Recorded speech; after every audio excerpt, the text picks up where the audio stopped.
Well, I hope I'm live, and I just want to say hello to y'all, and I'm going to be answering some questions. So if you'd like to send in some questions here, I'll have a look as you comment. But also, some of you sent in some questions in advance, so I'm going to start off with that. I'm just going to be on a few minutes, but I just thought it'd be lovely to get in touch with you again, because it's been a while and I miss you, and everyone at Celtic Woman miss you. So we're really looking forward to next year, because we're going to be coming back to wherever you are. We have 70 dates on tour, so you can check them out on the Celtic Woman website. But I really hope that we're going to be somewhere near you, and I'm sure we will be, because there's 70 of them, and we're going to be out on the road for, I think it's over 3 months. So that's the big news, and make sure you check them out and get those tickets booked, because we're looking forward to seeing you again. Okay, so I want to start with the questions that some people have sent in. So this one was from Kieran O'Hagan, and he said, it's a very Irish name, Kieran O'Hagan, but I don't think you're actually from Ireland yourself, but love the name. So what is your favourite place in Ireland?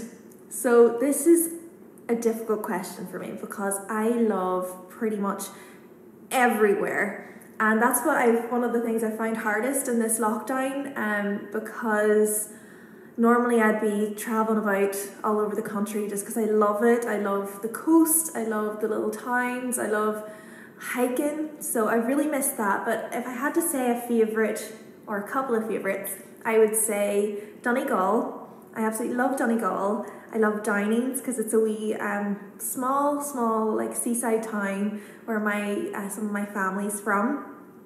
And also I love Kerry. Absolutely adore like the national park. So I was devastated to hear that so much of the park was burnt recently. But I do love Kerry, and of course my home county of Antrim. So they would be my fave places, but again, there's so much to discover, and there's places I haven't been yet, and I've lived here my whole life. So let me know if there's places that you love in Ireland, and you think there's a better place. And of course Dublin, I love Dublin too. Okay, so Ethan Larson sent in a few questions. He said, what age did you start learning music? I started playing the violin when I was about 8, piano and harp around then. I think the piano was maybe about 6 or 7. What piece of classical music do you most enjoy playing? Do you have a favourite composer? Goodness. One of my favourite pieces was the Brahms Sonatensatz, and that was something that I played whenever I was maybe like 16 to 18, and that's whenever I really felt like, oh yes, I can do this, I love the violin, and really I could really dig into the violin, and it was like a real romantic piece, so I loved that. And that was whenever I was like, yeah, I'm going to do this for a career. I also love, what else do I like? I love the Grieg violin sonata. I played that with Alex, and that's a lot of fun. So yeah, real romantic stuff whenever I can like really dig in. And they said, and last one from Ethan, what was it like going from a member of the band to a principal performer? Yeah, so maybe not all of you know this, but I actually played the harp in the Destiny filming of that special in Mansion House in Dublin. And I remember sitting there, I remember playing the harp and just watching these amazing women perform on the stage, and there was a song that Susan sang, Sometimes a Prayer Will Do. And I remember just sitting there just being like, okay, if this is meant to be like, this is my prayer, I want to be up on stage as a Celtic woman. I feel like this is where I belong, this is what I'm meant to be doing. So to be able to watch from being a member of the band to then becoming a member on the stage is just, it's just incredible. I feel a lot of gratitude, and I do say like it was my dream job choice. If someone asked me, like I would say Celtic Woman was my dream job. And not many people get to live that reality, so I just am filled with gratitude. So thank you, Ethan, for those questions. I might have a wee look to see what you have written here so far. Hey, Seema. Oh, I do have a question from Zeva she sent in. Oh yes, this is an interesting question. If you could live in a different era for one day, which would it be? Past or maybe somewhere in the future to see how the human race is doing? That's a question I have never got before, so I thought that was a good one. So I love like period movies and like not documentaries, like dramas. So like Pride and Prejudice, the BBC version. I love that, but I don't think I'd want to live in it. I like watching it, but I think we've come on a lot since then. So I'd rather live in this time or else in the future. I feel like we've a long way to go as well with regards to like human rights and things for women and equality for all races. So I'd love to see where we are in like 20 years. I think a lot could be done then, and also with the environment as well. I hope that people really start to look after this beautiful world that we have. So fingers crossed the future will be a good place to live for all our future families. Let me see, what else do we have here?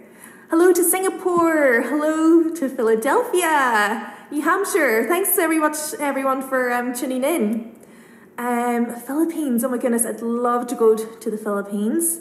And Italy, wow, Hong Kong, oh my goodness guys, thanks so much for tuning in. Do you have, okay, who will be, San Diego is one of my favourite places in the world.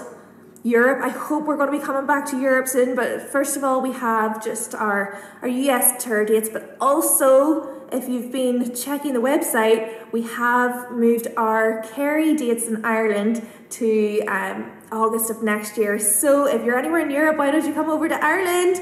And we've got 3 nights in Killarney, so please come to that. What else do we have here? Hello to everyone across the world. Wow. Yep. Just send me in some more questions.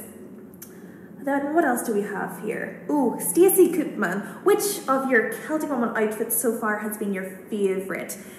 So I have a couple of dresses. I've been very lucky to wear beautiful dresses every year, and for each show we get new dresses made and all. It's just one of the perks of being a Celtic woman. My very first Celtic woman dress was this gorgeous purple, it's kind of like a colour of Cadbury's, and you know what, it's made me rethink purple forever because it worked so well with the ginger hair and the redheadness. So I think that was definitely a favourite, and also because it was my very first dress with Celtic Woman, it's very special. And then also, I've said this before, the homecoming dresses. I had this bling bling gold number, which I loved because I came out to play Princess for the Love of a Princess, and I wore this gold sparkly dress and I felt like a princess, so loved that. And then also the other dress I had in that show was this floral one. It was the lightest material and I felt like I could just move around freely, and it was sort of shorter at the front, so I didn't have to worry about tripping up any steps or anything like that, because I've got a bow in one hand and the violin in another, so I'm not able to lift my dress like the other girls are, you know, and be very elegant going up and down stairs, whereas I am just like very aware that I could fall on my face at any moment. So that was a bonus. Oh goodness, thanks everyone for tuning in. Everywhere in the world, this is amazing. We've got Brazil, we've got Chile, Mexico, wow, Germany. Goodness guys, how amazing is this that we're all able to connect on Instagram, and you can all love Celtic Woman online. It's great, but I cannot wait to get back on the road to use all on the tour. Okay, Niamh Murphy asks me, what is your favourite quote from a movie, song or book? So you all know that I am a massive, massive Disney fan, and I love all the movies. I especially love the music. It's just in my soul that I just love that. I love all film music. I especially love Disney film music. So I feel like there's a lot of good meaning and stuff in those movies. You know, there's always a little message in them about sort of just being true to yourself. And there's one that actually breaks my heart. that's so one of my favourite movies is Frozen, and it's whenever Olaf says some people are worth melting for. Like whenever I heard that, I think I actually like bawled in the cinema. It was just too much. I was such a sucker for stuff like that. But another one I have actually up on the fridge, and actually this is one of my wee magnets. I have a few things on the fridge, and this is from Winnie the Pooh. And I remember actually one of our most treasured fans, Tom, I remember him reading this to me as well. Just remember you are braver, if I can talk, just remember you are braver than you believe, stronger than you seem, and smarter than you think. So that was Winnie the Pooh. And I just think that's a lovely, lovely quote, you know, and it's just, we all need that. We all need to believe in ourselves and just be kind to ourselves, and of course kind to others. But I thought that was a lovely little message, and sometimes whenever I'm going to the fridge, which is quite often, too often, I like to read that, and you know, it just makes me feel a bit better. Let's see if any more. What is your favourite musical instrument? That's from Friedlore. So actually that's another question from James. James from Edinburgh. He asked me, have you ever had a moment when you've been working with a musician and you think, how cool would it be to play that instrument? So I absolutely adore the cello. I just think it is the most beautiful instrument, and if it's played well, I could listen to it forever. I love it, and it's just such a rich sound. So I think if I was to choose to play another instrument, I might learn to play the cello. And of course there's similarities then with the violin. It's the one that's a big violin that you play like this. And I love it. My brother plays it, and my best friend plays it as well. And I just adore it. But I'm sure there's so many. Whenever I was younger, I wanted to play the clarinet, but everyone in my family played stringed instruments and the piano, so I had to be another string player, which I'm very happy about now. It worked out well for me, so no complaints there. Okay, I'm gonna... Oh, someone else asked me about the Celtic Woman dress or gown. Yeah, the dresses are a big part of Celtic Woman. People love seeing the new dresses. What is your favourite song that you have performed on tour, if you could pick one? That's from Jade Dragon. I have a couple of favourites. So if I had to pick two, I will pick Tara's Tunes, which is made up of a selection of like those 3 different trad tunes. I love that one because the audience loves it too, and I can dance around with that. Everybody starts clapping along. It's a bit of fun, and it's real groovy. And then also, I have to add 2 more. I love For the Love of a Princess. That was a really special moment, getting to play that in Celtic Woman, because I started to feel like truly myself as a player. It was combining my classical training but also like this beautiful Celtic melody and ornamentation, so I felt like the first time I was really 100% just able to sort of thrive on stage, and I loved that. And also another favourite from Ancient Land, Love and Honour. I love that, and especially I have this little moment that I get to dance in the middle, and I got to use some of my old ballet lessons kicked in, and it was lovely. I sort of used the bow and did a few, sort of graceful spins and things, so I loved that, but also just getting to play a beautiful, beautiful Celtic tune, and also that had sort of more like virtuoso elements and stuff at the end, so I loved that. Thanks for that question. Do you ever get, whenever you're performing in the States, do you get homesick? That's from Roger. Yes, definitely. Especially whenever it's a 3 or 4 month tour, that can be tricky. Especially, I have a little niece, and she grows up a lot in 3 or 4 months, so I find that quite hard. Luckily my husband comes out to visit me a couple of times during the tour, so that really helps.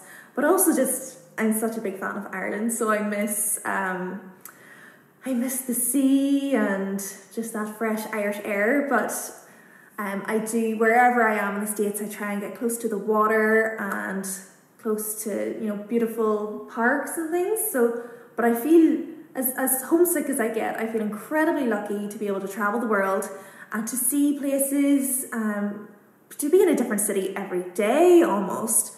Like, it's what an incredible thing to do, and to get up on a different stage every night and perform for you incredible people.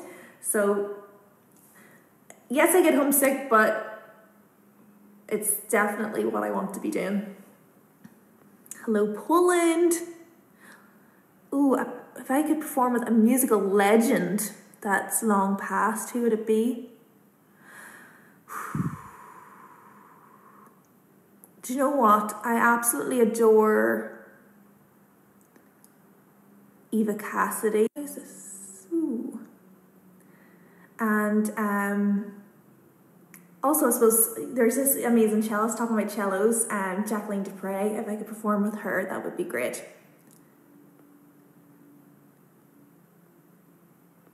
So I think I'm going to just call it a day there, people. I'm just going to see if there's any couple more. Great, some of you got tickets for the INEC, wonderful. Make sure that you get onto that website and see if we are going to be anywhere near you in the States.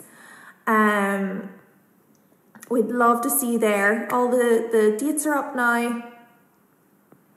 And sending you lots of love. Oh my goodness, I have to scroll down. There's been a lot more questions. Sorry I didn't get to them. Hopefully I'll get to see them at another point, and I'll answer some of them myself. But sending lots of love, and hope you're keeping safe and well. I know these are tricky times, but we're getting there. There's definitely light at the end of the tunnel. So thanks so much for tuning in. Sending you lots of love. And you'll get to hopefully see some more members of Celtic Woman for a little live again soon. So, bye, bye, bye, bye. Hey everyone.